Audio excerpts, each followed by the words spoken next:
Assalomu alaykum, e'tiboringizda Nazar haftalik ma'lumot dasturi. Bu dasturimiz orqali o'tib borayotgan haftaning muhim xabarlariga birgalikda nazar tashlaymiz. Studiyada men Davron Nasibxonov.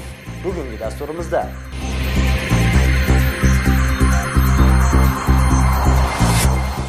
Jalolobod shahar kengashining deputatlari tarqab ketishdi. Bunga nima sabab bo'ldi va endi nima bo'ladi? O'zimizning chechimizni qabul oldik. Sababi kelajagini ko'ra olmadik. Qadamjoyda yuz bergan avtohalokatda jabrlangan soldatlarning ahvoli yaxshilana boshladi. Mashina qattiq keldi. Shundoqda qattiq keldi. Men даже qanday burilib ketib qirg'inga o'sib ketmay qoldim-chi. Sobiq mahkumlarni ish bilan ta'minlash muammosi yuzasidan forum bo'lib o'tdi. Bizga 600 ming so'm gana gemsintani berib qo'ydi. Novqatning Olmali qishlog'ining yashovchilari ichimlik suvi muammolariga hukumat e'tibor qaratishidan umid qilishmoqda. Biroq 19-yildan boshlab ishga kirib, agachayin biz o'sha tayyorlik etapini o'tishimiz kerak. O'tayotgan hafta so'ngida Jalolobod shahar kengashining deputatlari tarqadi. Bunday qarorga deputatlarning 3 oydan beri sessiyaga yig'ila olmasligi sabab bo'ldi. Taklifni yig'inga ishtirok etgan deputatlarning barchasi bir ovozdan qo'llashdi. Shunday qilinmasa bu yilgi budjet qabul qilinmay ishlar to'xtab qolar edi. Endi muddatidan avval o'z-o'zini tarqatgan kengash Markaziy saylov komissiyasiga xat yuboradi. Uning asosida yangi chaqirilishdagi deputatlarga saylov belgilanadi. Ovoz berish jarayoni qachon bo'ladi? Shahar budjeti qabul qilinadi. Navbatdagi lavhada tanishing. Mahalliy kengashlarga saylov 28-mayda o'tkaziladi. Markaziy saylov komissiyasining hududdagi vakilligining bildirishicha, Jalolobod shahrida ham saylov mana shu kunga belgilanishi mumkin. Koalitsiya tuzib kelisha olmay, Jalolobod shahrining deputatlar tarqadi. O'shuga o'xshagan shunday masalalar bilan 19 yerda tarqadi. Bag'i Qirg'iziston bo'yicha bardigi bir kunda o'tish kerak. Biroq navbatdagi saylovda deputatlarning bu tarkibi ishtirok eta olmaydi degan qonun yo'q. Bu bilan keyin mana shu tarkib qayta saylanib qolishi mumkin. Unda ham deputatlar orasida o'zaro fikr kelishmovchiliklar yuzaga keladi deb hech kim kafolat bera olmaydi, deydi tahlilchilar. Shu sababli qonunga o'zgartirishlar kiritishi kerak. Bir-birine fikri to'g'ri kelmagandan keyingida dile bular kela olmaydi. O'shaning uchun bularning kandidaturasi bekitmesden жаңы kandidatlarni kirgize turgan bir yo'llarni izlab, o'shaga yarasha nizomlarni ishlab chiqsa yaxshi bo'ladi.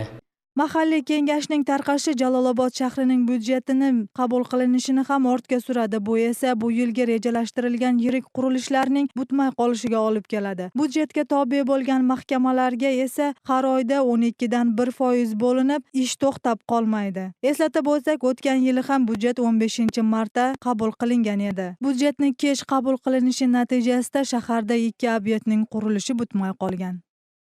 Qadamjoyda yo'l halokatidan jabrlangan harbiylarning ahvoli yaxshilana boshladi. Ularning 20 nafari O'sh garnizon gospitaliga olib kelib davolanmoqda. Qolgan 9 bemor Qadamjoy rayon kasalxonasida. Ularning 3 nafari jonlantirish bo'limida bo'lganligi sababli O'shga olib kelinmagan. Shifokorlarning bildirishicha, harbiylar bosh miyadan jabrlanib, suyaklari singanlari ham borligini aytishgan. Shu sababli 7 kundan 10 kungacha nazoratda bo'lishi kerak. Eslatib o'tsak, avtohalokat 27-mart kuni sodir bo'lgan. Voqea bo'yicha harbiy prokuratura ish qo'zg'ab, hozircha halokat sabablari aniqlanmadi. Avtohalokatga uchragan transport O'shdan Bishkekka mashq jarayoni uchun ketayotgan. Ular Mudofaa ministrligining tog'da otuvchi harbiy qismining askarlari edi. Guvohlarning so'zlariga ko'ra, harbiy mashina kutilmaganda boshqaruvni yo'qotib, uyini suzib olgan. Mashina qattiq keldi. Shundoqda qattiq keldi. Men даже qanday burilib ketib qirg'inga o'sib ketmay qoldim-chi. Shunda qarab turdim, men tayaqdan ko'rinib turdi. Kelib turib, no trotuarga bir jeniman chiqib turib, qayerga kelib berga sayildi. Voyennilar o'zlari shu сопровождениемni olib ketgandan keyin olib ketish kerak-da. Qarab, bu al o'zi yolg'iz keldi. Hech qanday сопровождение yo'q. Bu yerda o'sha bayroq qarmab turgan soldatlar turgan bo'lsa, boshqa hech kim yo'q bo'lsa. Halokatga uchragan transportda 30 nafar askar bo'lib, barchasi tez yordam bilan Qadamjoy hududiy kasalxonasiga yetkazilib, 24 nafari yotqizilgan. Og'ir ahvoldagi askarga operatsiya amalga oshirildi. U qolgan og'ir ahvoldagi 5 nafar askar bilan jonlantirish bo'limida shifokorlar nazoratida. Xirurgik profil izlashgan vrachlar bari yordamga kelishib, o'z vaqtida yordam ko'rsatib, bardığını joyladik. Bugungi kunda hozir ahvoli bardigi stabilniy. Dori-darmok бардығы жетішті болды. Өз уақытында бізде тартыш жаралған жоқ. Местабыз жетті. Voqea bo'yicha ichki ishlar xizmati o'rganish ishlarini olib borib, harbiy prokuraturaga o'tkazib berdi. Yashovchilar bu kabi holat birinchi marotaba emas ekanligini aytishadi. Bunday avtohalokatlar 8-marotaba ro'yxatga olinib, mahalliylar norozilik bildirishgan. Unda og'ir transportlarni yurgizmaslik talabi amalga oshirilmagani bilan xavfsizlik choralari kuchaytirilgan, lekin natijasi yaxshi bo'lmaganligini aytishadi yashovchilar. Bizni baldarımız ham qiynalib atat, yo'llar kechasi uqtay olmaymiz, mashinalar qattiq kela jatat. Yolda baldarımız ham yurishga ham qo'rqamiz. Hozirgi uchurda железный betonный stena qilsak degan, o'sha yerga svetoforlar o'rnatsak, o'sha uchurda yo'lni kengaytirsak degan o'zlarining sunushlarini berdi. Hozir bularning ustida dolbo'rlar bo'lib o'tadi. Qadamjoyliklarni yo'lni kengaytirish, og'ir yuk tashuvchi transportlarni O'zbekistonning tranzit yo'li orqali o'tkazuvchi iltimosini aytishgan. Eslatib o'tsak, O'sh-Botken-Isfana yo'lining 123-chaqirimida 2017-yilning 3 oyida 3 avtohalokat ro'yxatga olinib, kishi o'limi bilan yakunlangan.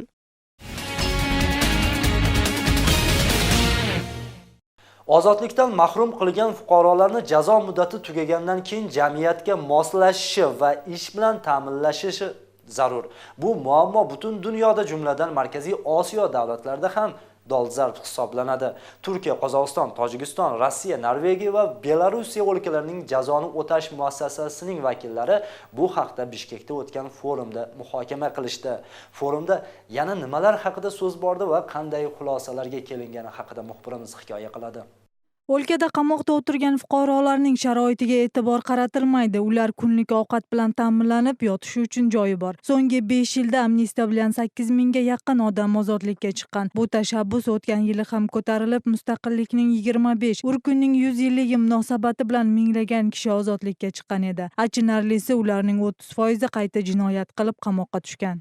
Jumuştun жоқтығы, ақчаның жоқтығы, qadimki жашоодо өз ордун таба албай калгандан улам атайлап кылмыш жазап, майда кылмышты жазап, атайын кайра абакка барган учурлар бар.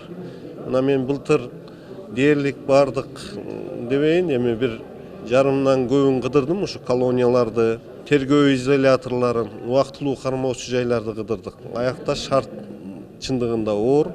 Haqiqatchining so'zlariga ko'ra, qamoqdagi holatni yaxshilash zamon talabi. Jazo muddatini bajarganlarni ish bilan ta'minlab, ozodlikka chiqqunga qadar ma'lum miqdorda mablag' bilan ham ta'minlash kerak. Shunda ular jamoatchilikka tez qo'shilib, qayta jinoyat qilishdan uzoq bo'lishadi. Bu dunyo tajribasida qo'llanilib, samarali natija bergan. Mazkur tashabbusni Turkiya davlati 2005-yili amalga oshirgan. Qamoq ichida 185 ishlab chiqarish korxonalari ochilib, ish o'rinlari tashkil qilingan.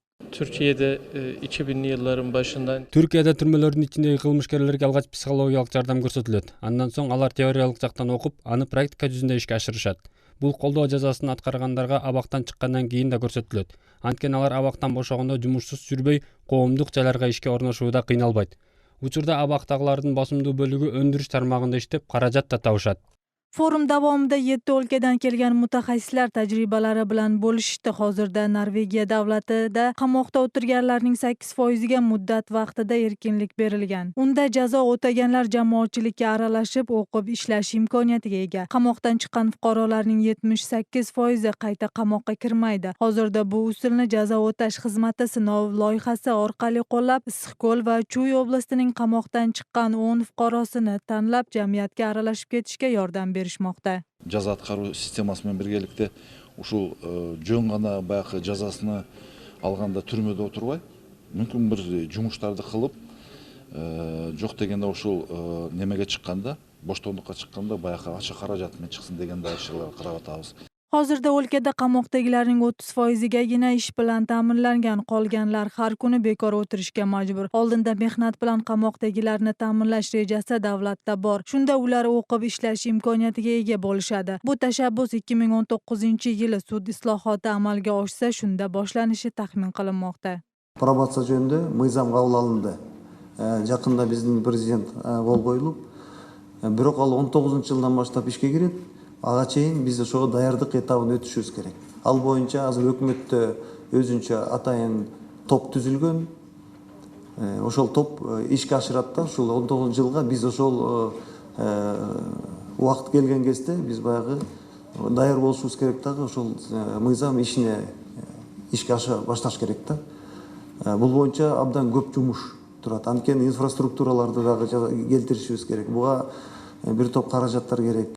Hukumatdagilar qamoqdagi sharoit yaxshi deb aholini ishontirishsa, haqiqatchi buni inkor qildi. Shu sababli o'tgan yili Mudofaa kengashi qamoqdagilar sharoitini yaxshilash masalasini ko'tarib, amalga oshirishni jazoni amalga oshirish xizmatiga yuklagan. Bunga xalqaro jamiyat yordam berib, hozirda yangi loyihani boshlash arafasida. Sudlanganlarni qayta jamiyatga qo'shish masalasini ko'targan xalqaro birinchi forum 2 kun davom etib, mazkur xizmat xodimlari o'zaro tajriba almashishdi.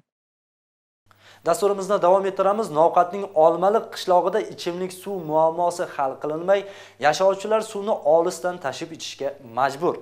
Biroq hozirda hukumat tomonidan yordam bo'ladi degan umid bor. Sababi 2015-yili 27 million so'mlik loyiha tayyorlanib hukumatdagilarga jo'natishgan. O'sh meriyasi ichimlik suvi bilan ta'minlash davlat dasturiga kiritib, 40 million so'm ajratish bo'yicha qaror chiqargan. Biroq buni qachon amalga oshishi hozircha aniq emas. 20 yildan beri ichimlik suvi muammo bo'lgan qishloq to'g'risida navbatdagi lavhada ko'ring. Eskirgan bino ichida tomchi o'tgan shiftli xonalar, Olmaliq qishlog'idagi maktab shunday holatga kelib qolgan. Bu borada Favqulodda holatlar ministrligi ham 2015-yilda xavfli deb qaror chiqargan. Lekin mazkur xavfli binoda o'quvchilarga dars o'tish davom ettirilmoqda. Тамып, балдардын окуткан шартына кийимдерин эле зыян келбесин, мебелдерибиз, отурган парталарда азыр билесиңер, жаңы чыккан көп кетет, полдору чирип атат. Eng asosiysi bino bir tomonga og'ib, qulab tushish xavfi bor. Undan tashqari qurilish yog'ochlardan iborat bo'lganligi uchun elektr yog'ochlardan yong'in chiqish ehtimoli bor. Maktab binosi 1977-yilda 3 yillik muddat bilan qurilgan, lekin o'sha vaqtdan beri yangilanmay qolib ketgan. Ошон үчүн эшиктерибиз дагы жабылганда өтө күч менен жабылат. Бери тартканда наракка карап эме болуп калган. Бул мектепте жаракалар көп шели. O'qituvchilar binoni batamom yopish imkoni yo'qligini aytishadi. Sababi qishloqqa yaqin boshqa maktab yo'q. Shu sabab 170 nafar o'quvchining ta'lim olishini to'xtatmaslik uchun har yilda imkon darajasida ta'mirlanadi. Buning uchun davlat g'aznasidan 18 ming so'm mablag' ajratiladi. Sırlayız, ana okşuğun şellerimizde şpeklovkalayız. Sırtın ele jıgaçta kitap koyup olsak, içindeki her bir klastın, görüp turasыңар, koridoru, klastın işler bardığı kraska menen бүтөт bizdik. Ta'kidlab o'tsak, Olmaliq qishlog'ining yashovchilari O'sh shahar ro'yxatida turadi. Shu sabab maktab ham shahar bilim berish boshqarmasiga qarashli. Unga ko'ra yangi bino qurish uchun hukumatga ariza yuborilgan. Bu yilda qurilish ishlari boshlanishi kutilmoqda. Undan tashqari O'shda yana 5 maktab poydevori qurilishi rejalashtirilgan. Madina Ulug'bek qizi Nurjamol Barg'abayeva, Argan Qalbek o'g'li, Intimaq.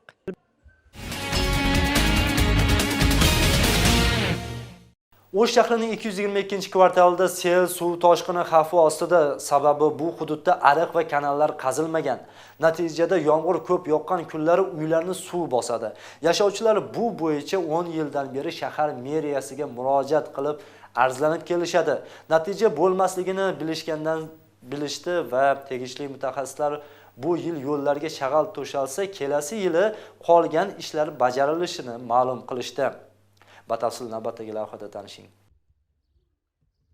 Kvartal bo'yicha 200 ga yaqin xo'jalik bor. Yashovchilar uyining suv qoplagan yerlarini isitgichlar bilan quritishadi. Bo'lmasa turar joy nam tortib ziyon yetkazishi mumkin. Shu sabab o'zlari seldan saqlanishning choralarini ko'ra boshlashgan. Masalan, Aygul Xudoyberdiyeva uyining kiraverishiga ariq qazmoqda. Sababi uyi pastlikda joylashib, barcha suvlar o'sha yerga to'planib qoladi. Ова сырыс болот, ошо мынау жагын жаганда мынау кар жаап, баягы интип күн чыгып, эме кар эригенде дагы бүт мынау суунун баары келип, ушу мына ылдый жака эме болот. Түшөт, кадимкидей эле. Mahalliylar har yilning bahor mavsumida mazkur muammoni hal qilib berishni so'rab shahar hukumatiga murojaat qilishadi. Meriyadagilar sel kanallarni qurishni g'azna rejasiga kiritishni aytgandan beri 10 yil vaqt o'tgan. Lekin natija yo'qligi sabab hech bo'lmasa yo'lni bitkazib berishni aytishmoqda. Keyin esa lotoklarni o'rnatish ishlarini o'zlari bajarishga tayyor. 10 yildan beri bir qana bu yil kirgizamiz deb ketgan, kirgizat desek yo'q. Bir o'zi kelib, o pastanda ketib qolmay, bizga kelib komissiya tuzab, kelib ko'rsa, ko'chalarimiz kesilish ko'chalarimiz yo'q bu yerda. Shahar meriyasi bu yilda ham ko'chalarni ariqlar bilan ta'mirlab bermaydi. Sababi budjet o'tgan yilga nisbatan oz bekitilgan. Shu sabab bu yilda shag'al to'shalsa, kelgusi yillardan boshlab masalalar hal bo'ladi deb ishontirishadi. Bizden aytib o'tmam, o'shol infrastrukturasi, agar yo'lning bo'yidagi latok, sostavlar bo'lsa, bizning o'sha yo'lning sistemasi kerak bo'lsa, qilinadi обязательно. Ta'kidlab o'tsak, shaharga qarashli 223 va 224 kvartallarda ham shu kabi sel qoplash xavfi bor. Lekin mazkur kvartallarda bu yilda yorug'lik o'rnatish va shag'al to'shash ishlari olib boriladi. Aydarkandagi Birlik qishloq hukumatining Batken, Qadamjoy shaharlari bilan birlashtirgan yo'l ta'mirga muhtoj. Bundan 37 yil avval to'shalgan asfalt buzilib, yashovchilarga noqulay bo'lmoqda. Chuqurlardan iborat yo'l biror marta ham ta'mirlanmagan. Shu sababli avtomashinalar ham har oyda ta'mirtalab bo'lib qoladi. Mavzuni muxbirimiz davom ettiradi.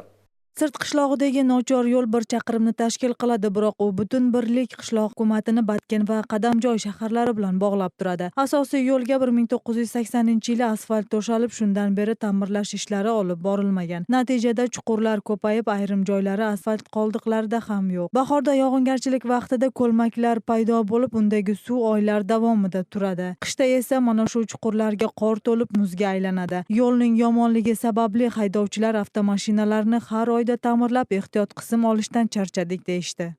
Aydarkan shahriga 3 yo'l chiqam, 3 yo'l kelamqa. Shu yo'lning sapati nachar. Har 3 oyda, 2 oyda qadoy qilib turadi. Shu yer mashinani asli yo'llar nachar.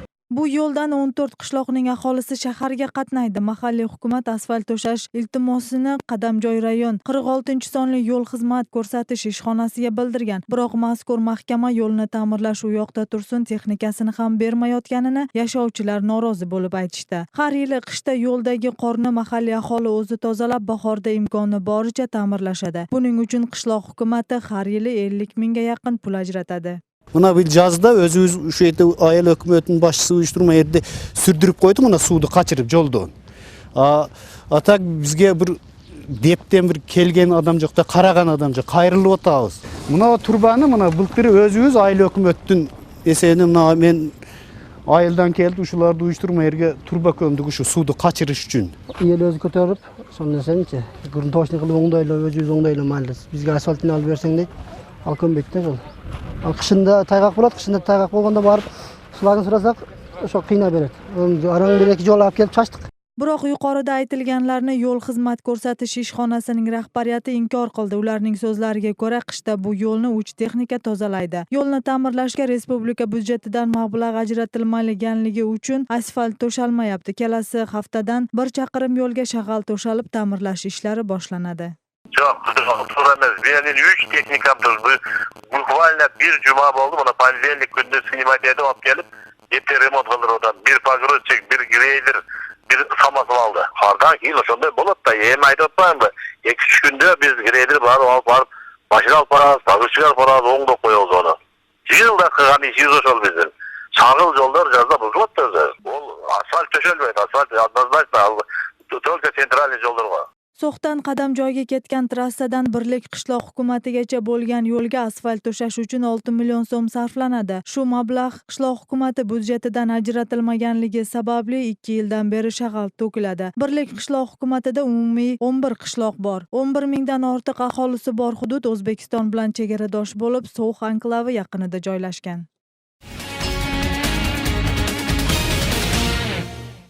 Dasturimizni xalqaro yangiliklar bilan davom ettiramiz. Iroqda yana bir terakt yuz bergan. Bu safar Bag'dodning janubiy tomonidagi blokpostda xudkush yuk tashuvchi mashina bilan o'zini portlatgan. Voqeada 13 kishi halok bo'lib, 40 dan ortig'i jarohatlangan. Voqea sodir bo'lgan joyda tartib soqchilari ish olib bormoqda. Hukumat vakillarining so'zlariga ko'ra, bu portlash Mosulni bo'shatish operatsiyasiga javob tariqasida uyushtirilgan. Bu ishning ustida Islom davlati terror guruhi turadi. Eslatib o'tsak, Mosulni janglardan bo'shatish operatsiyasi o'tgan yilning oktyabr oyidan beri davom etib kelmoqda. O'tayotgan haftada Yaponiyada maktab o'quvchilarini qor bosib qoldi. Ular qalin qor yog'ishidan keyin xavf to'g'risida berilgan ogohlantirishga qaramay chang'i bazasiga borishgan.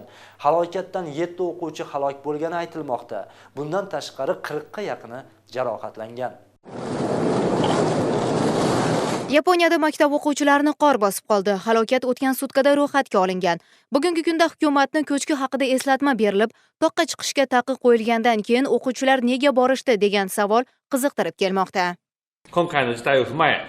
Бұл оқиғадан кейін барын иликтеп чыгууга болгон күч аракетибизди жумшайбыз. Дагы кайсыл жерде коркунуч жаралып жатат. Тургундарды көчүрүү зарылбы? Барын тыкыр көзөмөлгө алабыз. Fojia o'tgan sutkada Totiga prefekturasidagi Chang'i bazasida ro'yxatga olindi. U yerda Tokiodan 120 kilometr masofada joylashgan. Ko'chki oqibatidan 7 o'quvchi va 1 o'qituvchi halok bo'lib, 38 nafari jarohat olgan. Ularning 2 nafari esa og'ir ahvolda.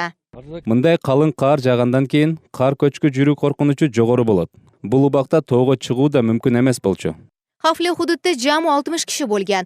Ularning aksariyat qismi toqqa chiqish seksiyasida mashg'ulot o'tkazgan katta sinf o'quvchilari bo'lgan. Ko'chki erta bilan yurgan. Fojiadan jabrlanganlarni qutqarib chiqish uchun maxsus guruh tashkil etilib, qo'shimcha kuch sifatida Yaponiya mudofaa ministrining xizmatchilari jalb etildi.